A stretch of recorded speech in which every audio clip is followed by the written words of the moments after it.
Mujevale, Mujevale, Mujevale. My name is Bonny Kibuuka, and this is the Ugandan Boy Talk Show.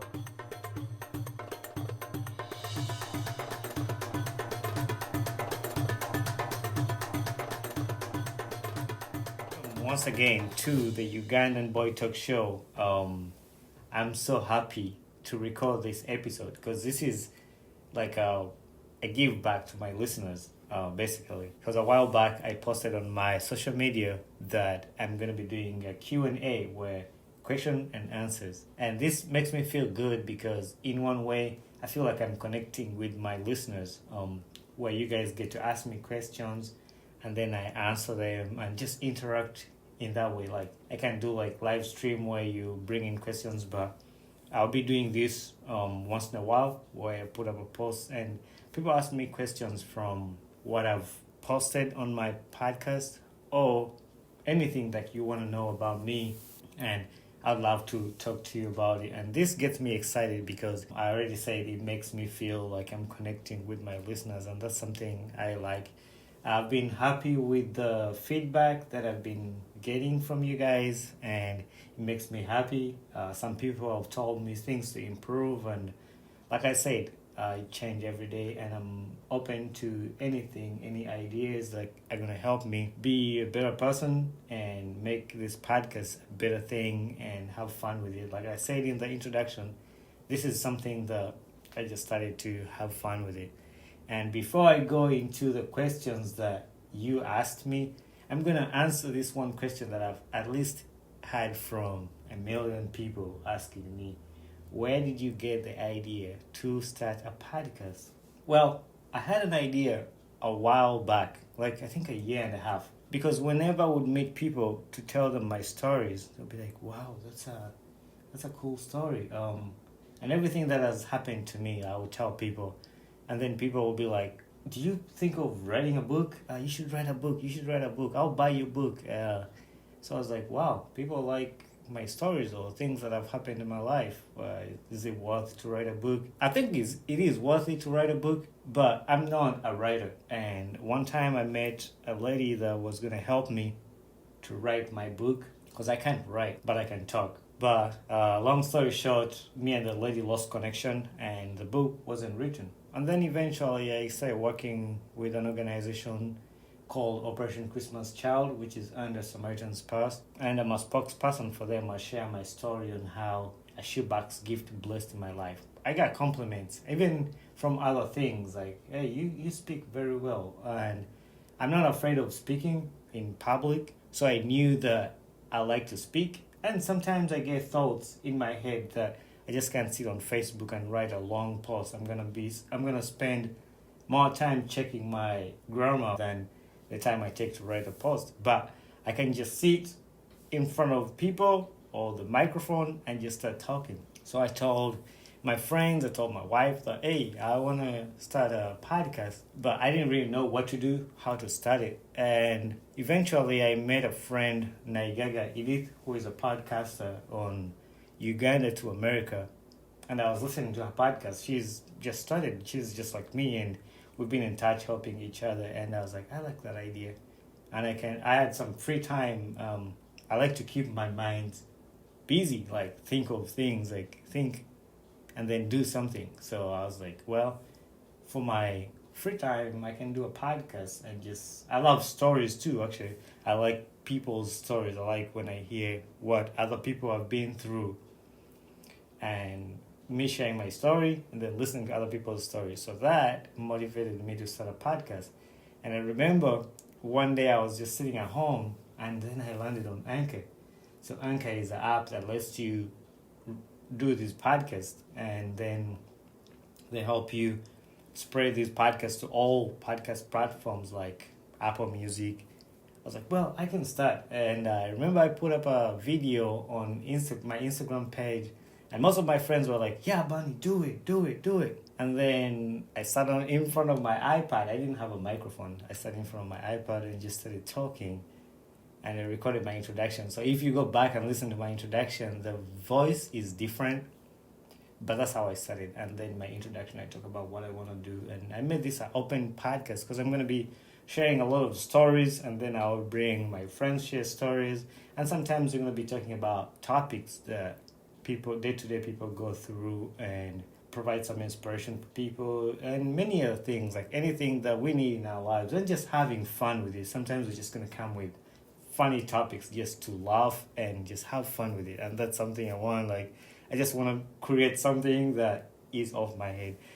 So that's how I started the podcast. And I just wanted to give God the glory, just share what God has done in my life so other people can hear what God has blessed me with. Now, to the fun part, I'm going to start going through the questions that you guys sent me. I'll just read the question and then answer it, and then we'll go like that. So I have a lot of questions, but if I don't have enough time to go through all of them, I'll do another part too with more questions that people asked me. The first question: how do you deal with anxiety for all you want to achieve in life?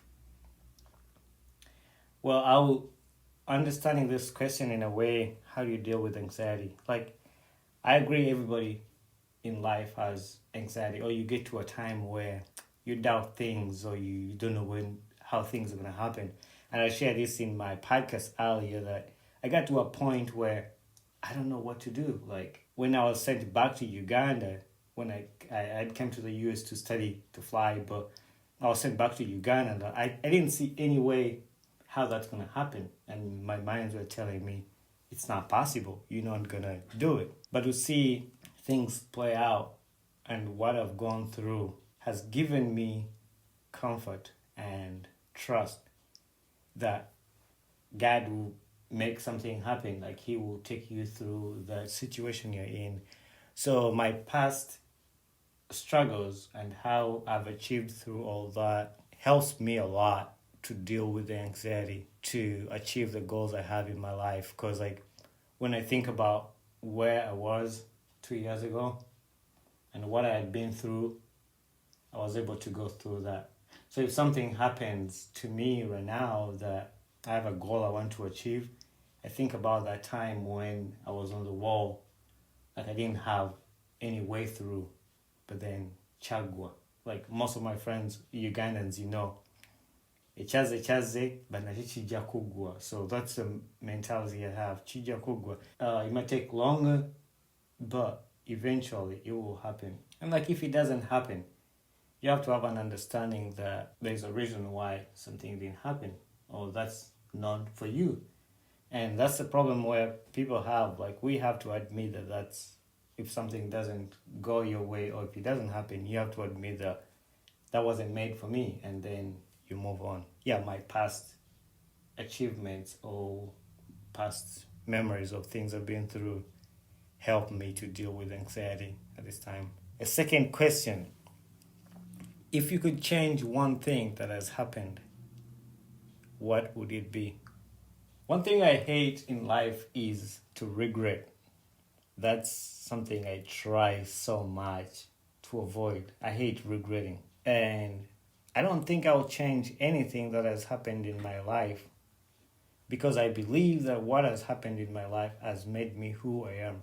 Even if it was a negative thing, it's made me who I am. Like, even if I made a mistake and I made a bad choice, if I didn't go through that mistake, I wouldn't be here. I wouldn't change anything in my life. But to answer the question, what I would change is, I'll change losing my loved ones. Like, there are some my loved ones that have died that were really important in my life. I lost all my grandparents, but one, I needed them in my life. I lost my auntie, who I really loved. I was so close to her. I would bring her back if I had the power. She was so intelligent and she advised a lot. So I'll bring back the loved ones that I've lost. Number 3, if you could live anywhere, where would that be? I would live in Bora Bora. If you Google Bora Bora, there is some resorts that are built on the water. I would just live there. If there is a way I'm getting paid, I would want to live there. But that's unreal. Maybe there are people who get paid without working, but I would say I'd really want to live in Europe, like Paris. I would want to live there, either work or yeah, I would want to live in one of those countries, especially Paris, and that's one of the countries I would want to visit. Number four. Do you hope to be famous one day? No, I don't hope to be famous one day, and I don't want to be famous. If I become famous, well and good, but it's not my goal. I'm not working to be famous. I don't really like the business. Is it called business? No, not the business, but like being famous comes with a lot of things like time. I really want to spend a lot of time with family. I want to have time with my family, with my people, and spend time with people. But like being famous, you're ever busy, you're ever on the road, doing something. So I think it comes with a lot of pressure, which at some point I get so I don't know the word to use, but like too much going on, it drives me crazy. So I wouldn't want to be famous. If I can become famous without that affecting me, which I doubt, that would be well and good. If I become famous, somebody knows me because Bonnie did something great. I'm like, yeah, that's good. But I want to keep my low profile and stay humble. Number five. Who has left the most impact in your life? I would be lying if I don't talk about my parents, my dad, my mom. Those two people have left the biggest impact in my life. I might not have gone in details during my childhood, but I was a very stubborn kid, and people were telling my parents like, "This kid is not gonna be anything. Like this kid is the worst kid. Like you're not gonna get anything good out of this kid." But my dad and mom believed in me, like even with my stubbornness, that something good might come out of me. My dad used to do something that I now think about and I'm like, that is really smart. Some people might think it was mean, but my dad wouldn't applaud you for anything. When you do something good, he'll be like, yeah, that's good, that's good. But he would limit the way he applauds you on some achievement because he doesn't want you to settle. He will always leave room for change. I remember one time in my high school, I came back home when I was the second in the whole class. We had 78 kids in the class, and I was number two in performance. I was like, I made my dad proud. He's gonna be the happiest person on earth. I took back my report card at home. My dad was like, oh, that's good, that's good. But aren't you sitting in the same class with the number one student? How come he's number one and you're number two? You both sit in the same class. You could have been number one. I was so disappointed. I was like, I'm never gonna make this guy happy. But now I think about it, is like I mentioned one time about Coach Rich's quote, like change your best. He gave me that room of like, yep, you could have been number one because the same guy you sit with in class, and so that he put that in my life that don't settle, just be on the lookout to change all the time, and that has helped me like till today.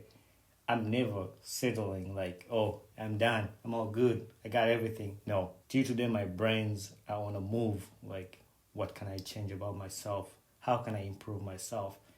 What can I do to be a better person? And that has helped me to live the life I'm living today. And I would say that's the biggest impact in my life.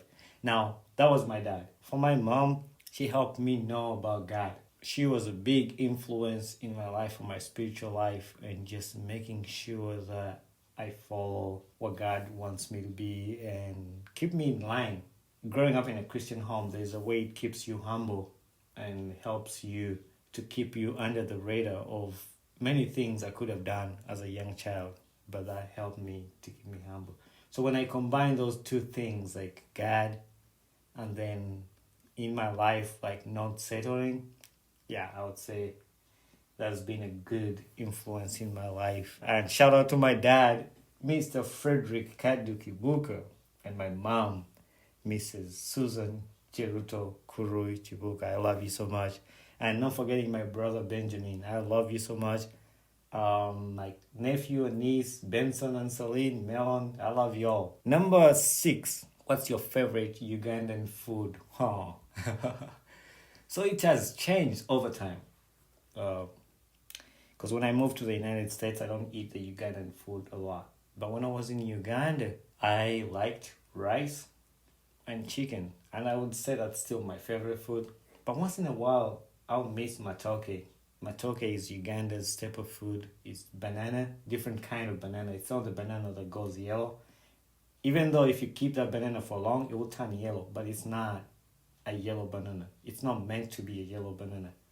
So the green banana that we cook as a meal and then you smash it, it looks like mashed potato. I would like that. I like that because I don't eat it a lot. And every time I visit my aunt Noru in Louisiana, she makes that for us. And shout out to Auntie Noru. I love you so much and I miss your food. But I also miss posho, which Kenyans call ugali, the Nigerians call it fufu. I used to eat that in school every single day and night, lunch, dinner. And for porridge, they use fufu. But now that I moved to the States, I don't get to eat that a lot. So sometimes I miss it. Number 7, what games did I play more when I was younger? For one, I played soccer. For that, I remember I played soccer every single day, anywhere, everywhere, with school shoes, and I would get in trouble. But other games we played, hide and seek. I mentioned that. Kakebe. Yeah, we played that. What other games did we play? Cards, or what you call poker. Yeah, we played that. But yeah, those were some of the games I played when I was younger. I watched your podcast and they're so inspiring. Oh, that wasn't a question. It was just somebody sending out a good feedback. Like, I watched your podcast and they're so inspiring. Thank you very much. And I like when my friends send me these feedbacks. And some people just say, hey, I watched this. Would you change this? And I like that too. Like, hey, have you thought of this? Have you thought of that? I like that too. It helps me be a better person. Number 9, if you never followed your dreams, where and what would you think you'd be doing? If I had never moved to America to study aviation, where would I be and what would I be doing? I think I would have I was going to the college or university in Makerere University in Uganda, and I was doing Cisco, so I was going to do networking and just work with the internet and do computer science and things like that. But also, my parents being in ministry, and maybe I could have been helping my dad in the ministry and just serving and working with my dad in the church. Number 10. What could be your last moment that you don't wish to remember? I have a lot, but I would just pick one that's just recent in my head. The day my mom was denied a visa to come to the United States, what was hurtful, because I thought she didn't have anything wrong she has done, and they denied her to get a visa to come to attend my wedding. And that was hurtful. That's one time when I cried. I was like, wow. Some people are just mean. Like, how do you look in somebody's mother's eyes and say, I'm not giving you a visa to go attend your son's wedding? Like, how? How is that possible? And she provided everything that they needed to prove that she will return back. And then they still denied her a visa. Not once, not twice, but 3 times. Not even 3 times, or more than 3 times. I'm going to start getting angry now. But that's one time I wish I don't want to remember. Like, that is so hurtful. But my mom is a strong woman. I mean, it was tough for her. It was tough for me. I wish I can forget it, but I can't. What keeps you going when you feel like giving up? When I feel like giving up, I think about many people that have contacted me and said my life has been an inspiration to their lives. And I like Bobby Wine a lot because one thing he says that has kept him going is the people that look up to him. And that's how I look at it. Like, there's some people, a lot of kids in Uganda, my friends, they look up to me and the things I've done. And every single day, I'm like, yeah, there are people that look up to me and I want to keep this going. And I want to be a good example for them. So I would say, like, the people that look up to me, keep me going. And most of my friends give me the feedback of, hey man, this helped me to go through this life. And that's the motto of my podcast, is like just lifting somebody else. I remember when the first post I made on my Instagram was, we rise by lifting each other up. Like many people lift me up and I want to lift other people up. So that keeps me going, that there are many people that I'm helping to lift up, and those people are helping me to lift up. Like iron sharpens iron. So when I feel like giving up, I'm like, maybe that one little kid in Uganda, he's looking up to me. How will he think about when I give up? And you wake up every day to go and try again. What are your top 5 musical artist band? This is a good question because I love music. I'm a big music fan. I listen to any kind of music anywhere, but it depends on the mood too. But I'll go with, I like I Am They. It's a Christian band. I don't know if many people know that band. They sang a good song that spoke to my life. It's called Make a Way. The lines in the song say, brought me to the desert so you can be my water. And I remember the time when I came to the United States and it looked like a desert and I didn't have anything, but God was there to be like my water. So that song meant a lot to me, and they became my favorite band, and I like their music. I like Elevation Worship, the Hillsongs. I like Drake. And then I like some songs of Justin Bieber. So I would say those would be my top 5 artists. What is some of the best advice you've ever received from anyone or your parents? The best advice that my dad gave, actually I wrote that as a quote, like, nothing is impossible to a willing heart. He also said, use this as a stepping stone for something better. So every opportunity you get, it's a stepping stone to make you a better person. So it shouldn't make you settled and feel good about yourself, but be thinking of how is this job, how is this opportunity going to make me a better person? And I feel like that has been the best advice I've received, because like every time you get something, like, I want to be better, I want to be better, I want to be better. Yeah, that's what I would say. Who or what made you become an Arsenal fan? It could be a player. Somebody had to ask me about Arsenal. Currently, Arsenal is not doing very good. But I started supporting Arsenal, I think it's 16 years ago. And the favorite player was Henry Thierry. The time he was scoring a ton of goals and Arsenal was on the roll. It was a good team. I loved Arsenal. I loved all the players. Patrick Vieira, like Cesc Fabregas. The whole team was good, and I started supporting Arsenal, and I loved it. And it's hard because right now it's like I'm committed to the team. I can't even change to any team. Like Arsenal got my heart. Even when they're doing bad, I'm a diehard Arsenal fan. And I'm going to just end with this question for now, and then we'll make a continuation again. How have you managed to live this long being an Arsenal fan? Well, like I said, it was a commitment. And once you make a commitment, you got to stick to it. So I'm sticking to it. Hopefully our team will get better, but it's not going to change. Like, whatever happens to Arsenal, I'm sticking to that. Like, whether it gets relegated, unless they've sold the team and the team is completely gone. But for now, I'm an Arsenal fan, and I'll always be an Arsenal fan. Come on, you Gunners! Anyway, yeah, it was fun answering those first 15 questions. I have a lot of other questions that people have asked, but I think I'm going to have to make another episode for these questions. But thank you very much, all people who asked me these questions.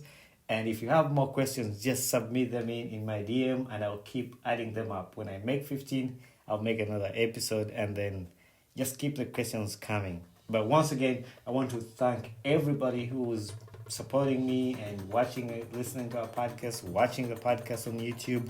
And also remind you that you can follow our Instagram page at talk_show_256 for updates, and follow or listen to our podcast on anchor.fm.